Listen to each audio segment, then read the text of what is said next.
this coming weekend. However, we are lucky to be here because we have, of course, Margie Fischer, who was, of course, one of the founders of the Feast Festival and one of the founding members, along with Will and I, and we argued about who had the idea first about having the 30th.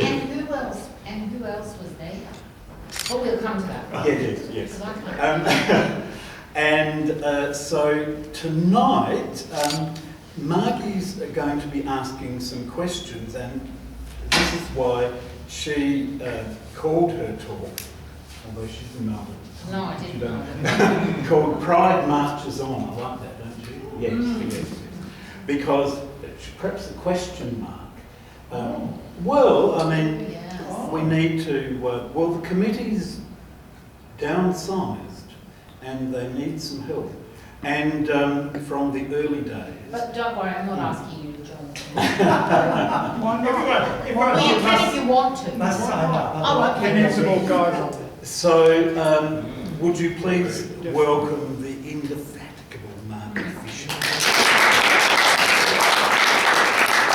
Now, I've got to say, Pride March, even it's wrong in the program.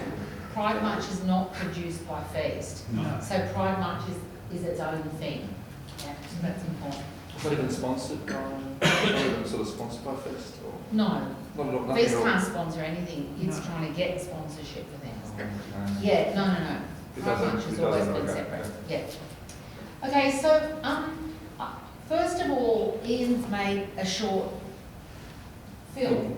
So let's have a look at that, because we've got, multimedia and everything. This is, those of you here who were here for the first of the supporting events, this is the video for which we didn't have the sound. So we're starting off with with history, the 1973 first Proud Parade, as it was called. Now we say Pride March. You'll recognise Will, I think, in it. And we've sort of, there are two levels of history. Some of you would have seen the 2001 production called The Pink Files. And the very opening scene of that was a sort of theatrical recreation of the speak out at the end of the 1973 Pride March. And that's the song that's behind the images. So here we go. Come out, where you are.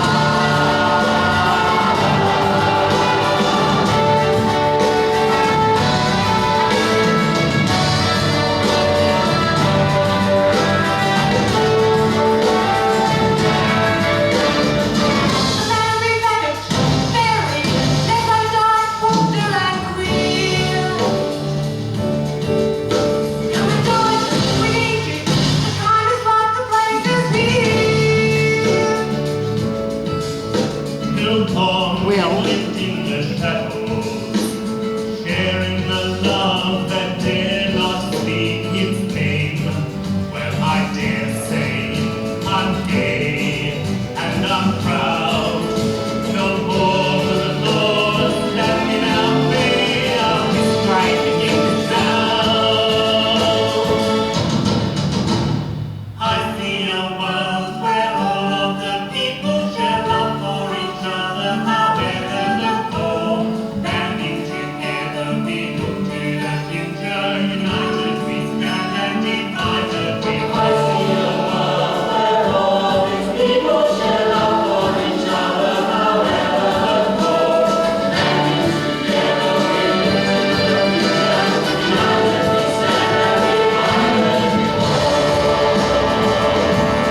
then I was reading the ambassadors when that parade went past.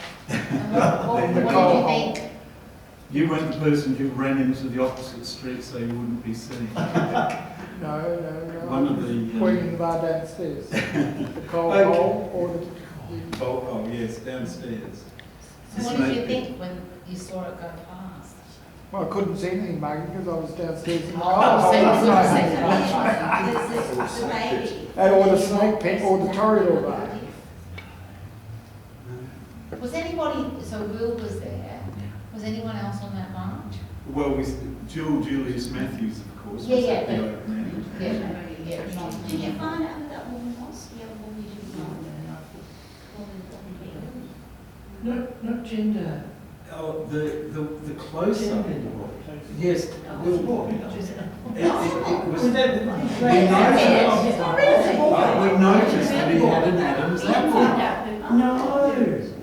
But that was quite interesting too, because Jill didn't recognise that photograph, but you can clearly see him in the march, so he's there. But we don't know who he is. Wouldn't it be wonderful to? I lost Adelaide. So a trans person, Well, potentially. But Well, in those it's a days, long clear hair and it was Right, such a hippie so look. you're not- It's really hard to know, Mark. Yeah, exactly. Beautiful, didn't he? I mean, Yes.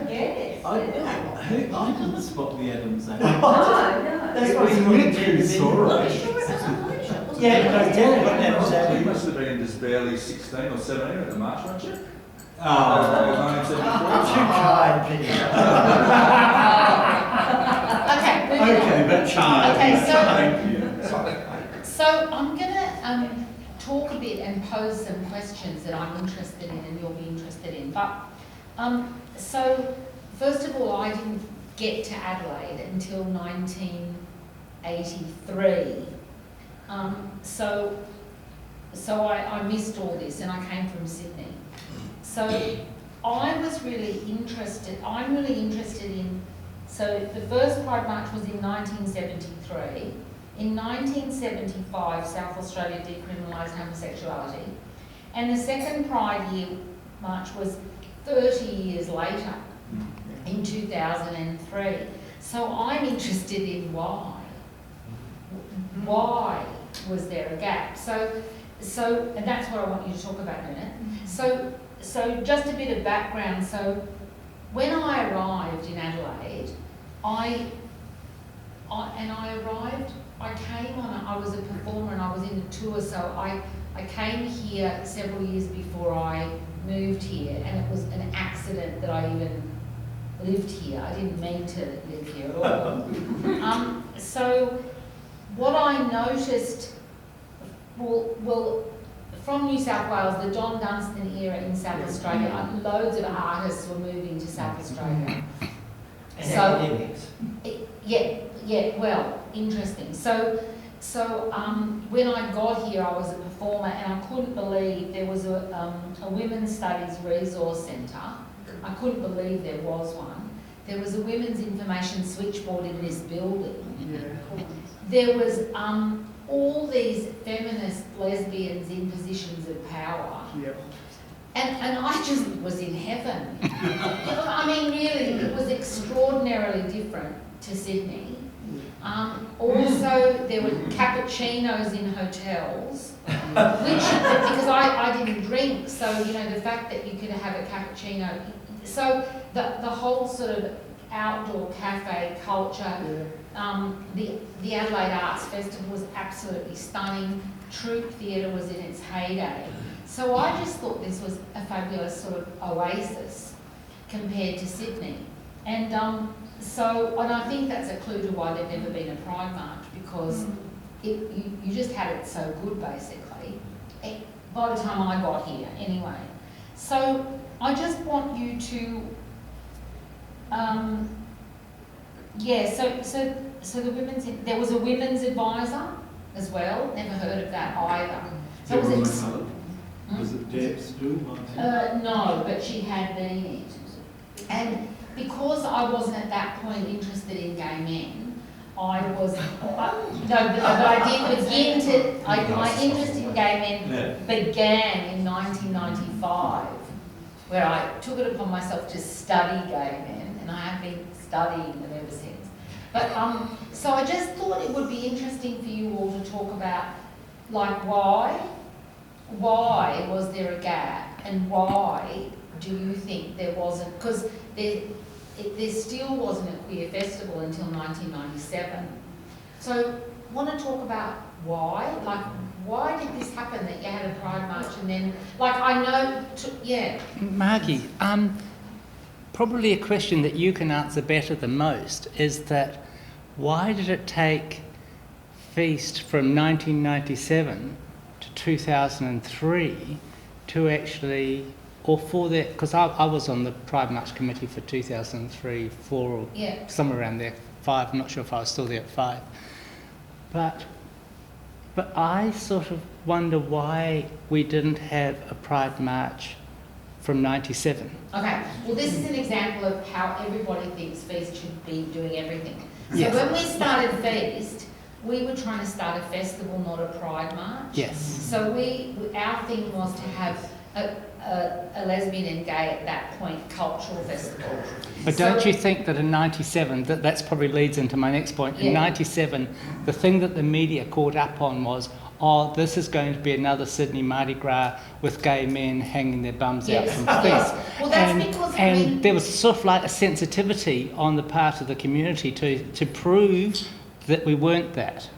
And so maybe it took 97 to 2003 for us to lighten up enough to, okay, we've proven... Well, I do think that there's definitely a conservative, like, whilst all this radical stuff was happening that I was looking at happening... It had a conservative base. Well, I was also aware I was in a smaller city, which I absolutely adored, and I kept meeting people who connected me up with people, so I was thrilled by all the networks, but there also was a conservatism of... Still is. Yes, well now I know there is, but at that point I didn't. So I think the answer was Feast was trying to have a festival. Yes. And my experience of a parade was Mardi Gras. So it was an arts festival, not a gay rights movement. Yeah, it was a cultural festival. And maybe that's and also when you're trying to organise an arts festival, having to try and organise a street march is so like we just couldn't. I mean we absolutely didn't think of it. I find it interesting, mate, because I remember back in '73 in those gay liberation days where there was quite a divide between the bar scene and the old camp scene and getting out in the streets and marching and then it was interesting in Sydney because I was in the first march in '78 in Sydney, and I can remember very clearly us coming down Oxford Street and people coming out of the bars and looking and standing and not joining in. So at that point in Sydney, it was still seen as kind of a political march, and then very, very quickly in Sydney, they seemed to absorb the bar culture and really embrace and encompass that broader community, which is very interesting the way that happened in Sydney. But wasn't that because of what happened in the first Mardi Gras? And there was an impetus. I mean, everybody got angry, including the bar people. Yeah. So I think more like Stonewall. Yes. So they then had more of a reason to march. Why wasn't there? Because you were there, Will. So there was that Pride March. So did nobody think about doing another one? Yeah. Well, see, I left Adelaide. Right. That was '73. No, I didn't leave till '76, so... Because really, the concept of it being annual hadn't happened because of it. Like, nobody was having them annually. No, not even in Sydney. No. So which is a different culture to the United States, where they started that annual tradition of a Pride March, didn't they? Yes. They called it catch on here to Sydney and 78. Christopher Street Liberation Day. And it started the very next year in 1970.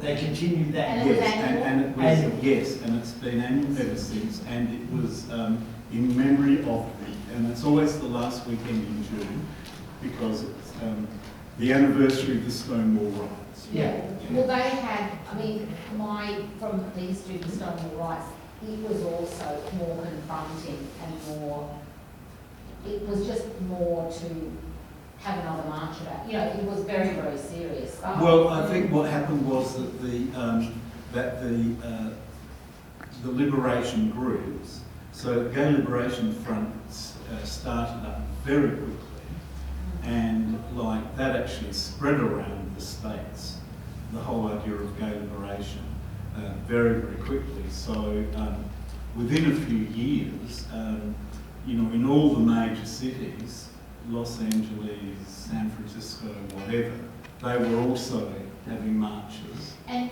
interestingly, America has a culture of having street marches. Mm. They have parades at the drop of a hat. Yes. So they actually had, whereas tradition. Australia, apart from Anzac Day, And the Christmas pageant. well, except I didn't know about the Christmas, when I got to Adelaide and there was this Christmas pageant, it was a holy sort of thing, I couldn't believe it. But that's an Adelaide thing, but, yeah. You were saying about, I don't think, I could be wrong about how much the feminists were together with the gay rights movement. I was very much into the women's movement, Yeah. the feminist movement in Adelaide. We had International Women's Day, was a big march. It was too. We had Reclaim the Night.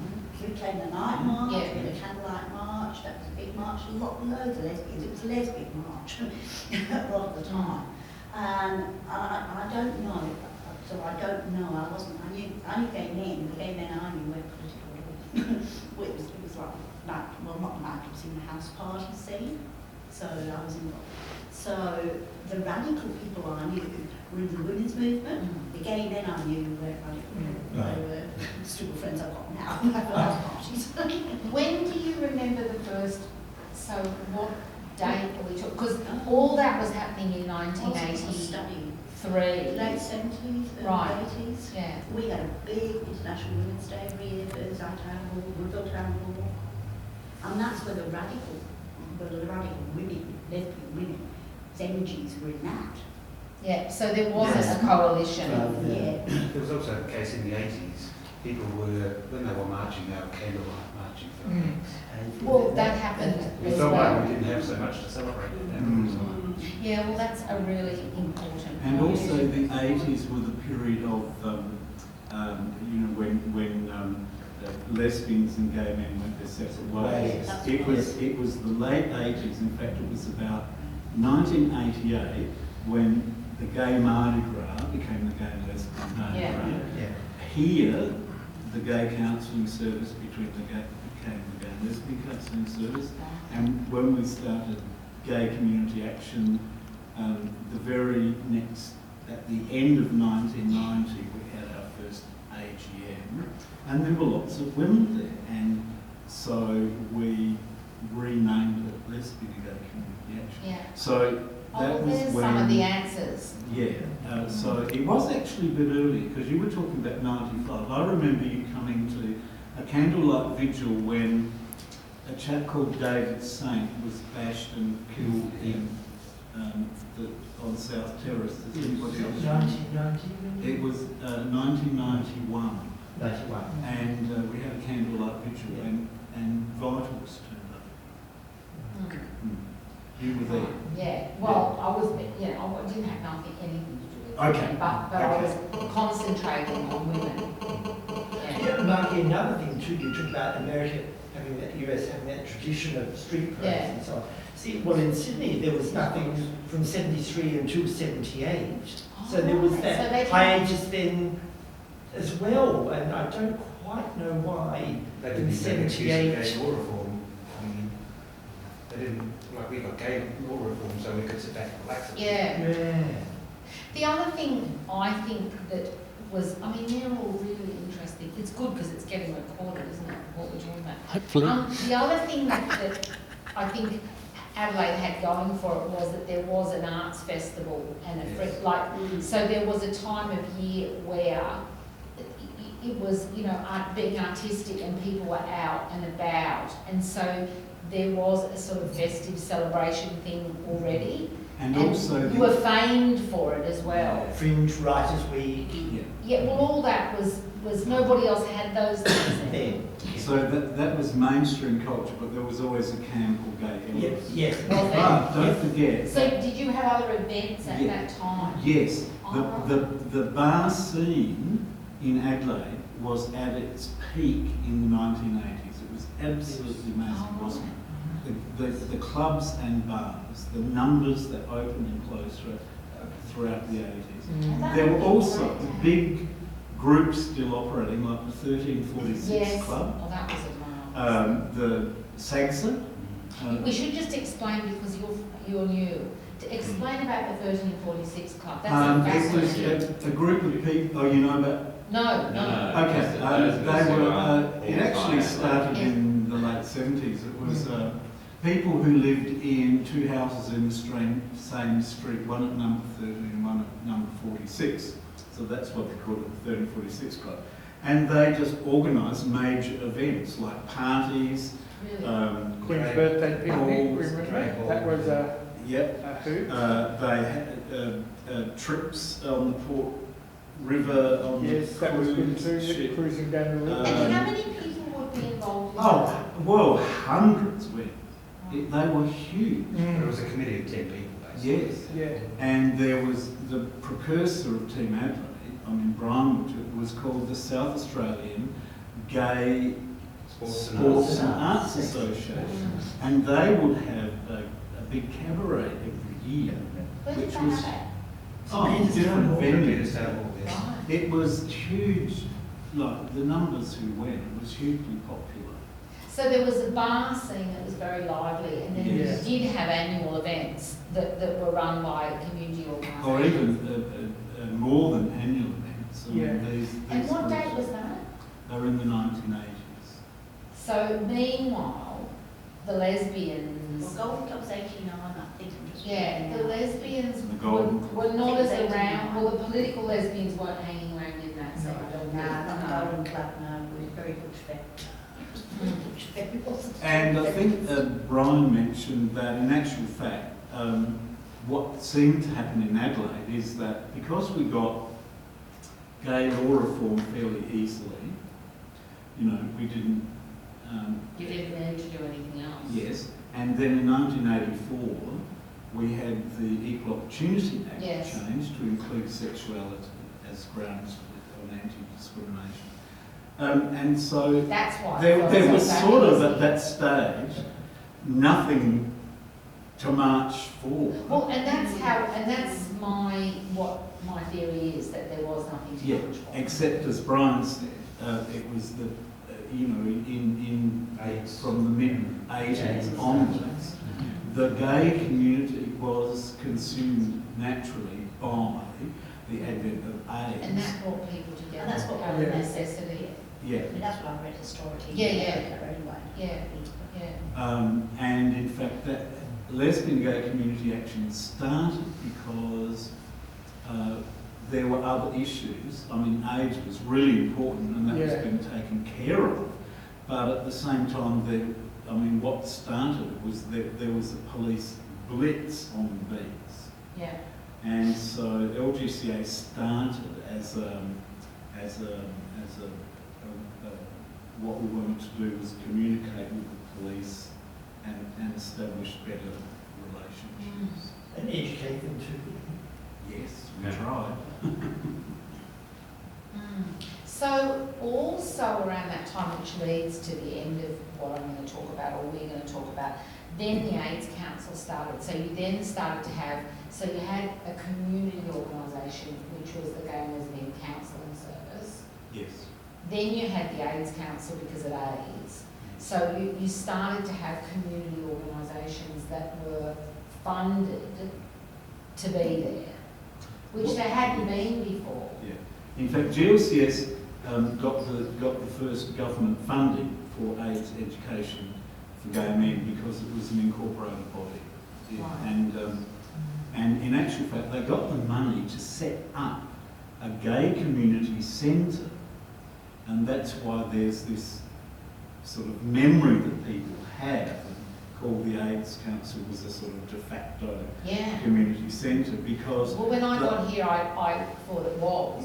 because the whole idea was Yeah. that if you had a centre, then that's where Well, I gay still men think would it's, come, yeah. and then you could do So, what you needed to do to educate. Wasn't that was Darling House? No, this was first of before all, Darling it was House. 130 Carrington Street. And then it moved there. And then what happened was somehow, I don't know, it incorporated the sex industry network, the injecting drug users, the library got started there. PLWHA.